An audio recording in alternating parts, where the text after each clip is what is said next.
Angela, who's calling for a change in procedure? Right, well, this is a story about digital consent forms that allow police to seize mobile devices and access text, emails and images during criminal investigations. The cases where this is most likely to be used are cases of sexual assault and rape. And it concerns me deeply because this is just too open to being used to victim blame.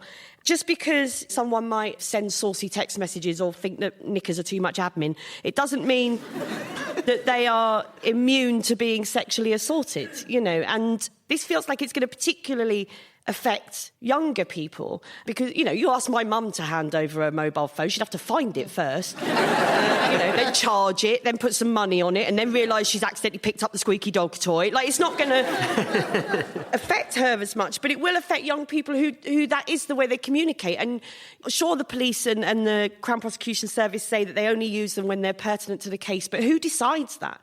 There was something that happened to me a couple of years ago and I learned a really valuable lesson. I was on a tube in London in the rush hour and there was a man standing next to me on the tube. You know what it's like in the rush hour, you're jostling up against each other with the rhythm of the train, and it very quickly became apparent that he was jostling up against me with a very different rhythm to that of the train and with a very particular and excited part of his body. Right now, I always thought if something like that happened, what I'd do is scream and kick him in the balls, right? That's what you think you would do. But I didn't. I froze on the spot and I couldn't move because your brain won't let you believe that it's happened. Anyway, we got to a station, he got off the train and I got home and I was really angry, and I wasn't angry with him, I was angry with me because I'd responded wrong, and I got home and I eventually reported it to the police, and the police were really good because they told me that this happens all the time on public transport, so much so there's a word for it, they call it frottage, which frankly isn't good enough.